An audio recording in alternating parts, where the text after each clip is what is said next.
of our work.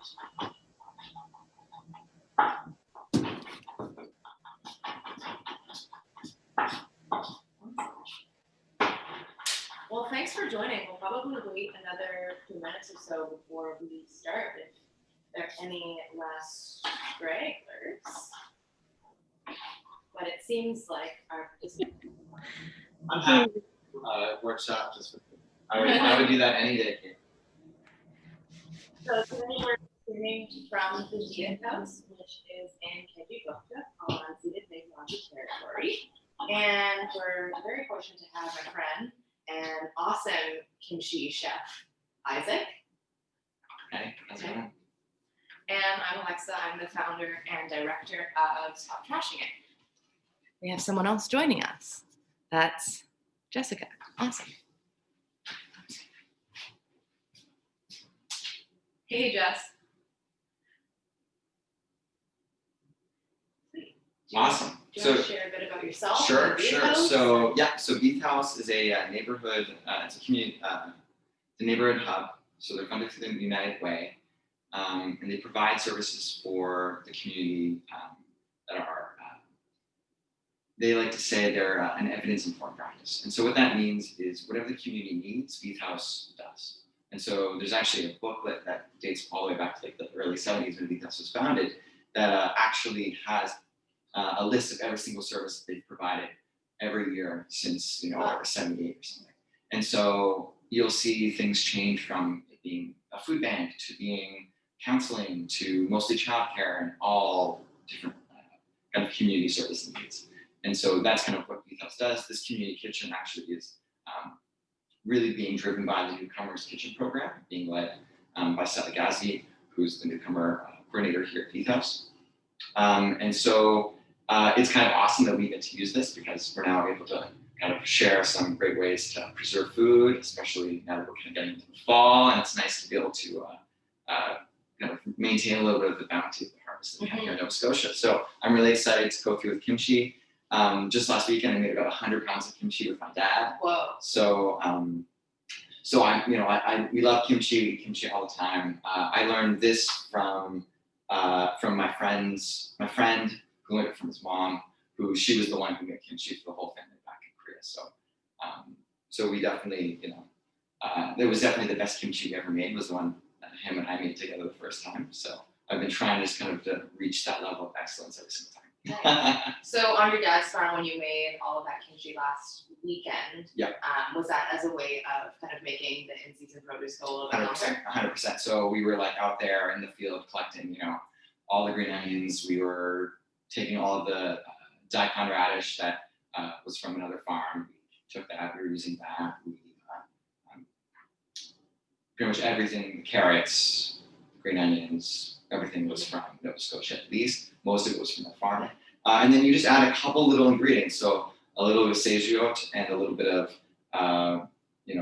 ginger from somewhere else and a little bit of fish sauce. And you're making something, 100 pounds of produce turned into 100 pounds of produce you can have for the next 6 months. So it's really significant. And this could also be vegan as well. 100%. Yeah. So you don't need to put the fish sauce and everything in. It doesn't impact the shelf stability or anything like that. Just the flavor. And as someone who, believes in flavor being very important, I would say put it in, but 100% if it's something that doesn't kind of mesh with your lifestyle, no harm. So before we actually get into the recipe, I just want to highlight the urban garden that's set up here at the Veith House, which I think is super cool because it was set up, correct me if I'm wrong, by yourself and another individual. And it is what, 2,400 square feet? It's closer to like 8,000 square feet. Nice. Which I mean isn't that much, but it's something, especially in an urban setting, that's a pretty significant amount of space to be growing in. And an exciting kind of piece of news is that we're actually going to extend that greenhouse. Right now it's a greenhouse and about 300-foot plots, 100 by about 4 feet plots, and then a 20 by 12 greenhouse. We're going to extend the greenhouse all the way. Pretty much, we're going to take over all those plots and turn them into a greenhouse. And so it'll be one of the largest urban greenhouses in Halifax. Sweet. And will the greenhouse be used year round? Because that's the idea, would be to heat it and be able to actually be producing amazing most of the year round. So at least for being able to do seedlings and things like that, that would be awesome. Little bits of greens, that sort of thing. So. And the produce that's grown there is free for community members. Free for everyone, yeah. So we will usually have just a distribution box outside. We just have, pick this up. Most of the produce though is definitely used by members who are here pretty frequently. So it was specifically designed to be a place for food that is not super common here, but especially newcomers who are coming to Halifax have access to land that they can grow that food on. So it's not necessarily food that doesn't grow here or anything. It's more just if you want to feed a family of like 6 on with like tabbouleh and parsley and that sort of thing, buying like 10 bunches of parsley is not like a particularly affordable or accessible thing for most families. And so being able to grow 50 feet of parsley is pretty awesome, and it actually makes a huge impact on people's lives. Well, congratulations on the new farm expansion. Very exciting. Looking forward to seeing it through. Thanks, Abundant Acres. Yeah. Awesome. Cool. Well, let's start. Sure. Let's start. So if you want to pass it to Napa, we can kind of start. So if you're following along at home, you would normally have kind of already done this. So we have a swap that we're gonna kind of show out, but I'm gonna show you how you would do this at home. Almost like a real cooking show. It totally is, 100%. And so what you want to do is you want to make sure that this is mostly cut off, so that we just have a little bit of it's just the stem there. And what we're going to do is we're not going to cut all the way through. We're just going to cut part of the way through, so you can get 2 fingers in there. And what you're going to do is you're just going to use your fingers and just pull the cabbage apart like this. So what's the difference in pulling the cabbage versus actually cutting it? So if we cut, you see how there's kind of all this curl coming on the line like this? You'd be cutting all that off. And it would just kind of reduce the integrity of the leaves, because what we're going to do to make it last as long as possible is we're going to quarter. Doing the same thing, small incision, just pulling it apart like that. Is we want this all to stay together. Because what we're going to do is we're going to brine this. We're going to put salt all on the leaves, and then we're going to submerge it in water for about anywhere between like 3 and 12 hours. So it could be as much time as you have. And then when we actually make the kimchi, we're not going to cut it up until it's ready. And then you can take it out, and what you do is you cut it up with scissors, and you can use it then. It will last a lot longer. It won't ferment as quickly if it's kind of quartered like this, rather than if it's kind of just diced up like this. Okay, good job. I would have totally 100%. The pro tips. That's pro what tips. Really makes These are the pro tips. So these are the things that you get when you watch this video. So if we pull this apart, and we got 2 quarters, and what we'll do is we'll just take a pot. You want to pass my pot over there? Awesome. So just a regular old stock pot. You can just put those quarters in, and you just get some salt. Make sure to use kosher salt, non-iodized. That's really important, because if you're using a non-iodized salt, it will allow all the bacteria and everything you need to ferment to survive. Iodine will kill all that, so you don't want to use it. So you just want to make sure that you get all the salt and all the leaves. So you want to get all the salt and all the leaves in here, especially near the base. That's really important, just because it's so thick there. So what you'll do is once you put all the salt in there, you just put some water. He's filling it with water, you can't see, but he is doing it.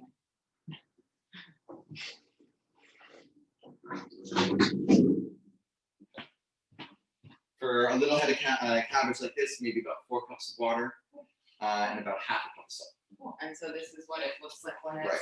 So you let this sit for about 3 hours, or anywhere between 3 and 12 hours, and then you get this guy right. So looking... Okay, I'm gonna do this. So we'll take this out. Okay, cool. I was trying to show without spilling. It's all good. No, it's all good. So you'll take this out, you'll have your quarters like this. Woo! If you want to have a little bite, it's just salty. Is it? It's just salty. Mm. Super salty. Yum. Yum. Ooh. Yeah, that's salty. So so what we're gonna do is we're just gonna kind of drain this, rinse it, and they'll be ready to kind kind of get everything else going. Cool. So let's do that first. Draining it and rinsing it. Yeah. Do you want this colander? No, I don't need a colander.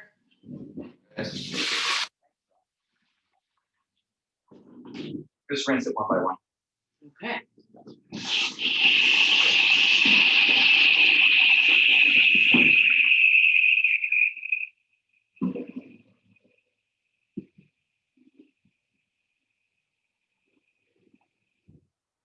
Awesome. All right. So now that you have your Napa cabbage is all good to go, you kind of need to start making your sauce. And so this is kind of the seasoning sauce. So what I have here is it's a sweet rice flour or glutinous rice powder. Now you can find this in any Korean grocery store, and it will just kind of look like a milky, thick powder, kind of like if you were making like that Newtonian fluid stuff, like if you're putting like cornstarch and water together to make that like milky stuff. That's kind of what you do. So what does the rice powder do? It gives it a lot more texture, and I feel like it also gives it kind of just kind of more sweetness and more kind of something to kind of like build off. So it's not. It comes out like a thicker sauce, and it's not just like super liquidy. Totally. Yeah. So let's see. I'm actually gonna get a bigger pot so that we can kind of show off what it looks like.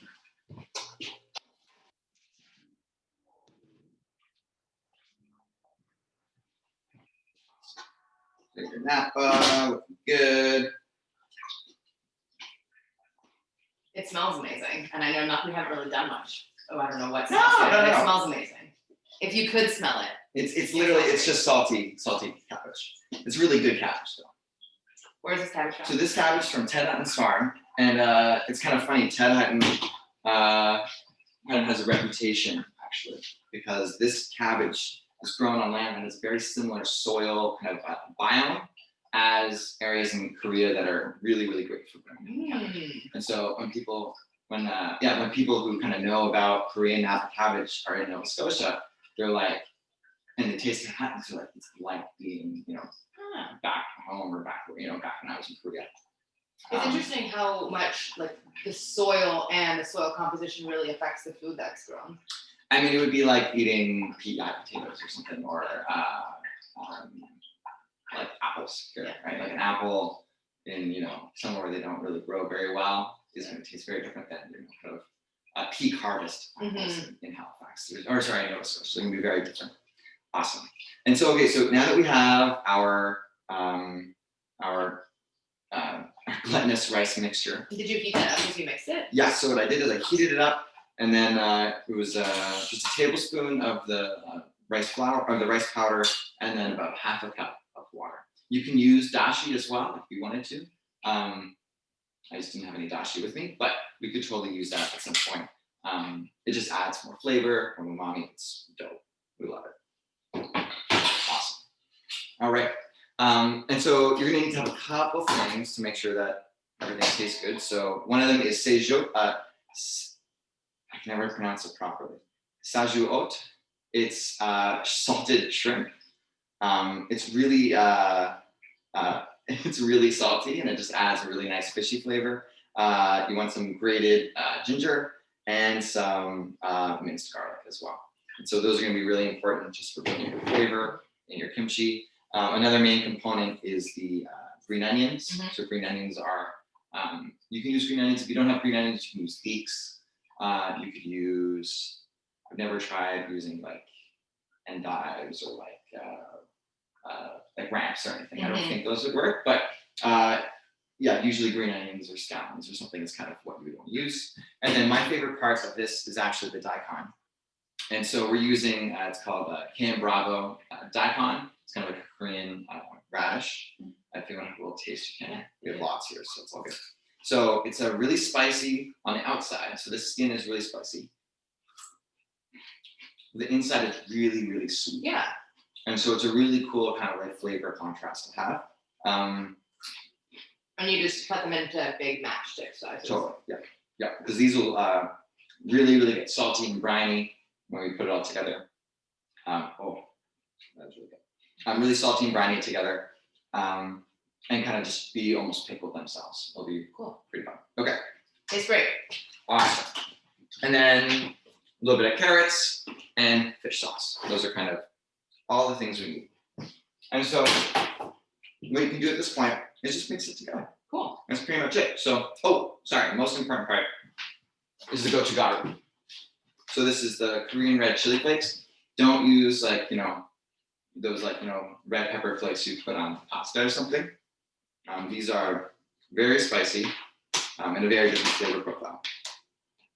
If you want to smell, just, to give everyone at home kind of an idea, it's not anything like. Come back, that smells really good. Yeah. Yeah, that's nice. Right. It's not like paprika. It's not like. No, it has a very distinct taste. Yeah. And by taste, I mean smell, but I Yeah, feel like I aroma, could taste yeah, it yeah. because I And smelled you'll it. taste it in a sec. But anyway, it's very different, so not substitutable, in my opinion. Definitely use that. And so I usually use maybe about a tablespoon for a thing like this, but, again, or a couple tablespoons for this, but I'm just gonna use a tablespoon for this just for the, whoever wants to eat this. Yeah, so So they're not like. so they oh my don't God, get this is so their spicy. socks knocked off. Okay. Totally, 100%. Okay, so let's get started. So what we can do is we can add a little bit of, we're gonna get another spoon.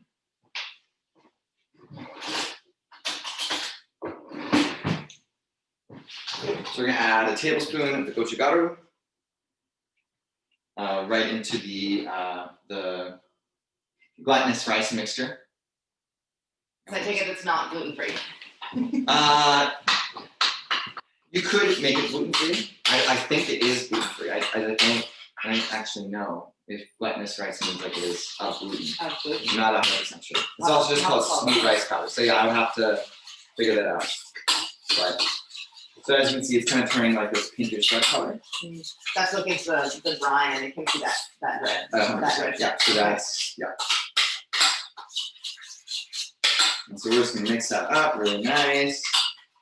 And this is completely cold now, like there's no warrant. So and that's again important. You wouldn't want to use after you've heated this, you wouldn't want to use it hot because you're gonna kind of cook your chili powder and it won't taste the same. Okay. So just make sure to have it pretty cool. I'm not saying it has to be like cold. It can just be like kind of Like room. Yeah, room temp is totally. Yeah, don't refrigerate. Yeah. Yeah. And so once that's good, you want to do this guy and make our daikon mixture. So we're gonna need another bowl. No, it's all good. What we can do is just use this guy. I'm just gonna pour this out. Awesome. So throw this in here. You could use like Asian pear as well, which is really yummy. Ooh, yeah. Oh my god, like Asian pear in everything. It's just like it makes everything better. So yeah. Okay, so we got the daikon and the matched knit carrots. The carrots are also of fair size. You can't see that. These guys are just completely cut. Just chopped. Just totally chopped. Throw those in there. Okay. Yeah. And what we just want to make sure is that everything is going to kind of be already mixed when it hits this. Okay. You wouldn't want to have just like a pocket of garlic or ginger or something just in there. And actually, what we can use is we're just going to use these handy dandy. Are these the fishing gloves? Those are my gloves that I had gone fishing with, and Okay. then I use them in the kitchen because they're so durable. Yeah, we actually use like big fishing gloves as well for making kimchi. Yeah. So They fit really nice. they do. These are great. I think we have similar sized hands. We probably do. I have small hands. I It's have just small how it is. hands because I'm a small person. I can't say the same. All right. So yeah, you just want to mix that together. Yeah. I'll mix this guy together. We'll just make sure this is all good to go. This red pepper powder smells amazing. It's gonna like. It You're gonna be doesn't. very excited. It doesn't smell that spicy, but I have a feeling I don't want to be. Don't want to be surprised later on and be like, oh, it smells so great. Let's just double it, and then later on, Yeah. that's something I would do. Oh no, totally. I think starting kind of conservative is probably not a bad idea, and then moving Yeah. to do a little more. The colors in this look amazing. I don't know if you can, yeah, you can kind of see. It looks really good. Yeah, it's very pretty. We love it. I'm just gonna add about, I don't know, a couple tablespoons of this. It really doesn't matter. It's all just good flavor. So if you didn't have fish sauce, what would, and let's say it was vegan, what would you use? So instead? I've had a friend who's used like marinated like citrus before. So Okay. kind of using like maybe a couple chopped up like marinated or pickled lemons or something like that. Okay. That's like not a bad option. Other things you could use, there's not really like any great alternative to fish sauce. Like that's kind of why You need fish you sauce. kind of need the fish sauce, yeah. But I can look that up and kind of maybe post that Yeah. in the description. You know what I mean? Like we could definitely figure that out. But I mean, now you're gonna smell this and be like, whoa, that took on a whole different smell. I can almost smell it from here. It smells almost like ammonia. Mhm. Super, super strong. That will mellow out once it gets in there, and it will just add this like really deep, salty kind of undertone that will just like really, really make the kimchi taste good. 100%. So do you re-chop the cabbage down at any point? So we're gonna add this all in here Okay. and gonna mix it. And then we're actually gonna package it just as it is. And so the idea is that it's gonna ferment in these big quarters, which will mean that all the bacteria won't be kind of eating it all as fast because there's less surface area. Okay. Right? We don't have all these tiny little pieces kind of floating in there. It's gonna be harder for it to penetrate, which if we want to have like a longer shelf life is great.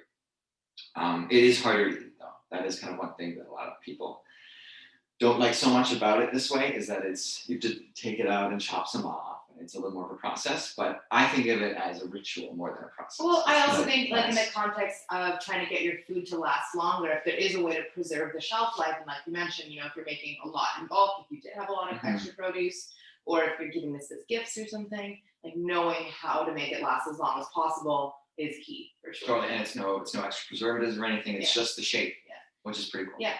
And it is technically less work. 100%. Yeah. Okay. So what we can do now is just kind of work this into our brine cabbage now. Oh, it smells really good. Okay, so I see the Your gloves. house is going to smell like this though once you have it. So So the yeah. gloves to really gloves are essential here. When I was making it the first time, I was like, oh my god, like, do we really need gloves? And my friend was like, I don't want to see what happens to you if you don't use gloves, because this is just super, super spicy. Yeah, and then oh my gosh. Yeah, it wouldn't be good. It wouldn't be good. I'm gonna back up in case we got the flying particles.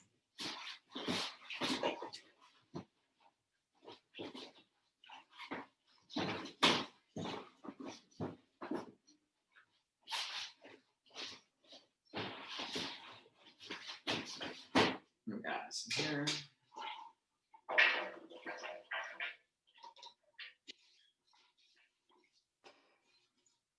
Got a little more of the Yeah. another two. Yeah, I got it. Awesome. Good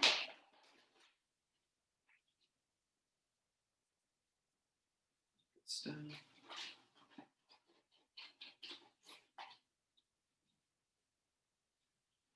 That's great.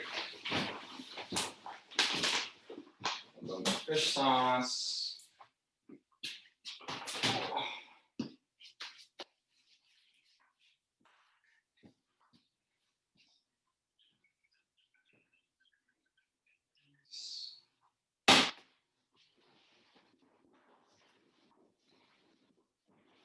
We're just gonna mix for a little while. Make sure everything's coated. I'm gonna bring the laptop just a little bit closer so you can see how tasty that looks already. Yeah.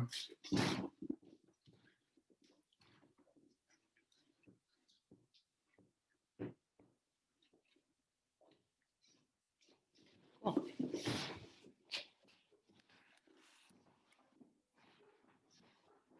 I underestimated how much, I underestimated how much cabbage there is. There's a lot here.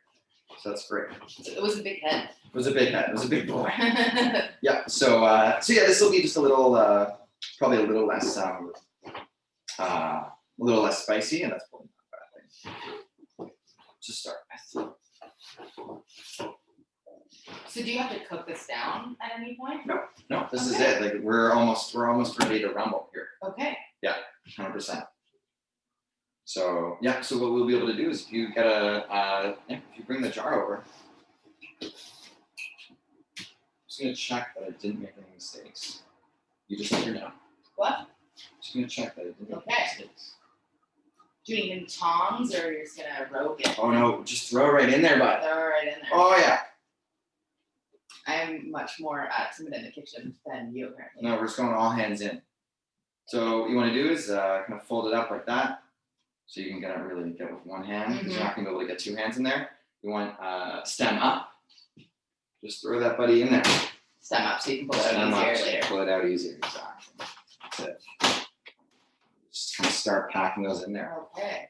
Yeah. Some of this kind of more random stuff in there. Just throw it right in there. So good.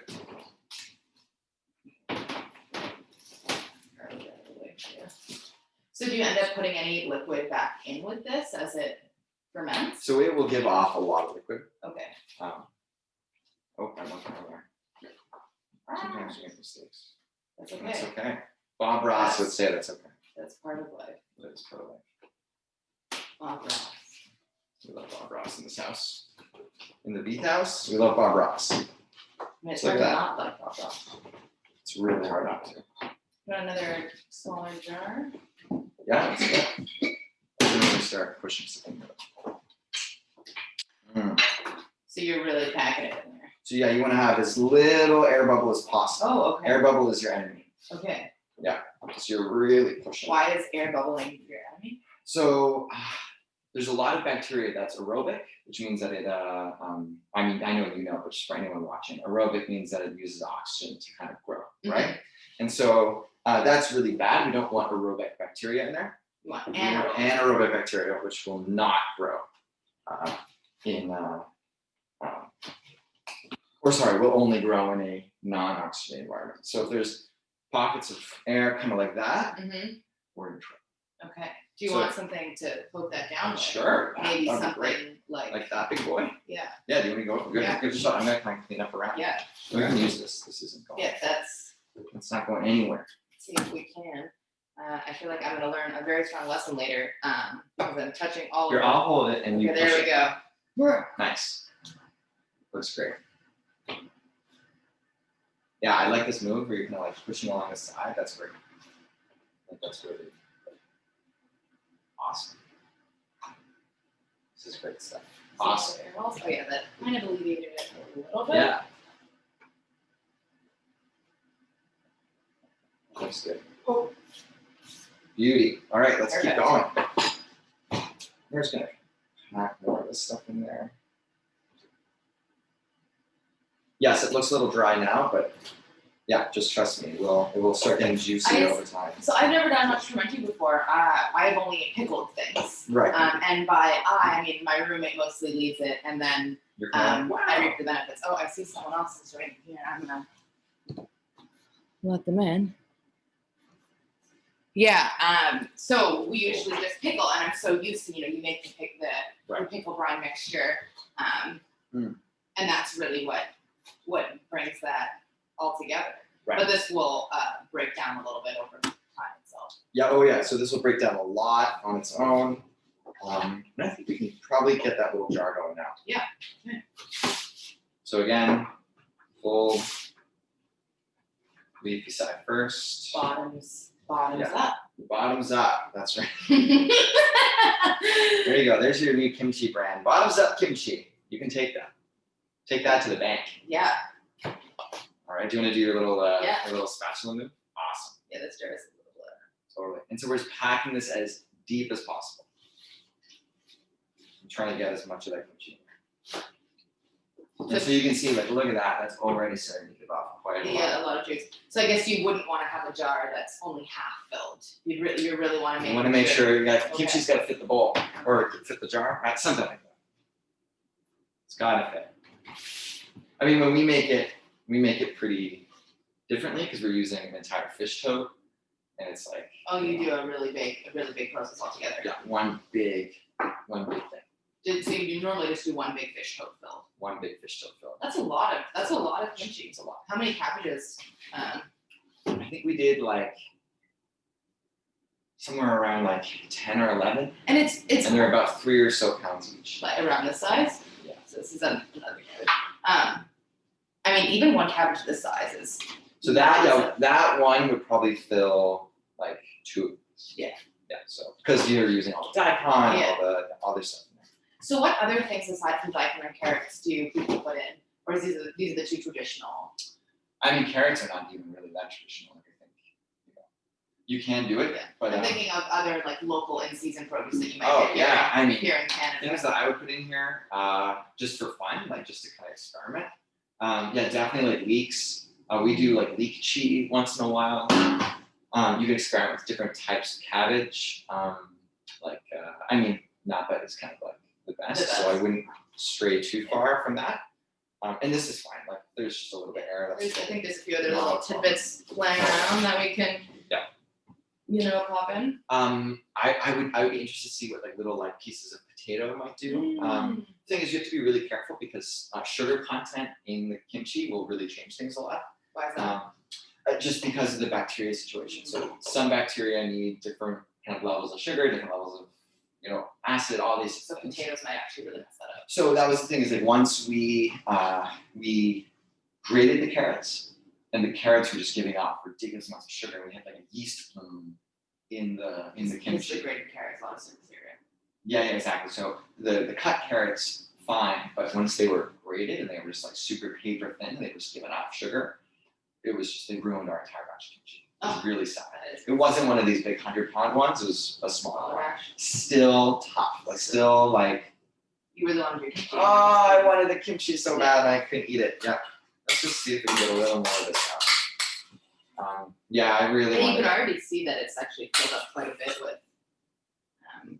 The juice. Yeah. Yep. There we go. Just a little extra on top for flavor. And what you can do is you can actually just rinse this out and add a little bit in there. Add a little bit of liquid. Okay, so no more than half a cup. Literally just a tiny little amount, just to get all the rest of that good stuff in there. Nice. So you leave this sitting out on a counter or in a fridge? Out on a counter.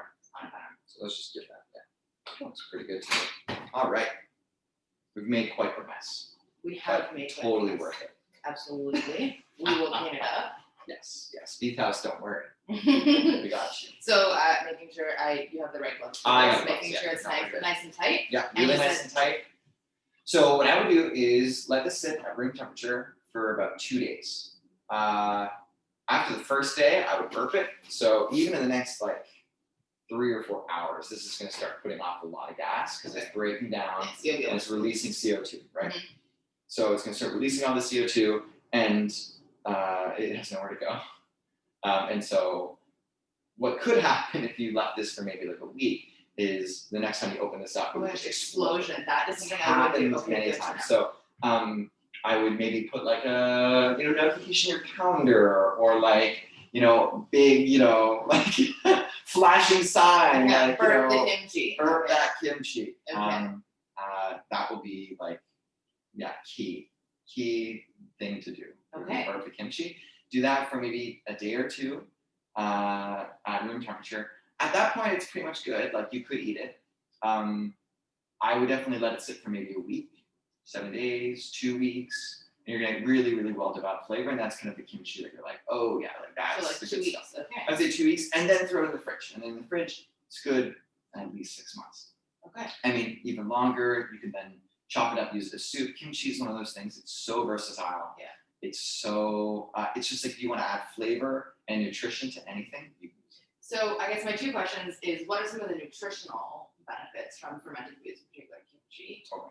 And then I want to hear about some of your favorite ways to use kimchi. Okay, awesome. So yeah, for the health benefits, I mean, one big thing with any fermented food is you're taking something that has a lot of structure and you're kind of pre-digesting it for your body, right? So a lot of things we eat, there was a good like statistic, like it's like about a third of the calories we consume are from fermented foods, right? And one nice thing about that is that we're allowing, when we break down, you have all these microbes breaking down these foods for us, they're actually making available all these different nutrients and more stuff like that. So that's a really nice thing, and they taste really So you're good. getting more nutrients out of fermented foods because it's a little bit pre-digested. And even things like cellulose start to break down, which is nice because that's something our body can't digest super well. And so it actually is really easy in your gut. So fermented foods are really good for people who have really sensitive guts, like myself. Fermented foods are really fantastic for me. So an example I like to use is the difference between tofu and tempeh. Tofu is a processed food that has it's not fermented at all. Not to like hate on tofu or anything, but it's really hard on your gut. Actually, your gut's like really working hard to digest tofu. Whereas tempeh is similar. It's also a soy-based plant protein, but it's been fermented for a day. And so a lot of those the big fibers and everything are starting to break down and they're pre-digested for your body, and so you can actually absorb those a lot easier and digest them a lot easier, which is really one of the best things about fermented foods. So, those are the choices we can make that can kind of change our health a little more. My favorite ways to use kimchi, number one is just like a really simple lunch. It's just like rice. I use my rice cooker, pull out some rice, put a little kimchi on top, some sesame oil, and that's like just something I can eat at any time. It takes no time. I don't have to think about it. That's nice. Kimchi fried rice is also sweet. I would do a whole other video, thing on kimchi fried rice and how to use kimchi. Love to just eat it with like on the side of meat or on the side of anything like that. I do eat meat. That's who I am. Grew up on a farm. It's just kind of comes to the territory. So, but it's really great with any kind of like fish, that sort of thing. On top of ramen. Top of ramen is pretty good. Yeah, you could definitely add like kimchi to pretty much any soup, especially once it's old. It's really good if you chop it up and add it to your chicken soup or something. It's like really flavorful, and it's really kind of like adds a nice sour kind of element to that in a way that you're going to be really like, this isn't kind of boring chicken soup anymore. This is a whole different level. Good to know because soup season is very much among us. Yeah, awesome. Well, thanks so much for making kimchi with me. Thank you so much for showing me how to make kimchi. Fun. And I hope that folks at home, either watching now or on the pre-recorded version, try this out. I'm going to just give an opportunity for folks to ask the chef any questions. I'm not a chef. Cook.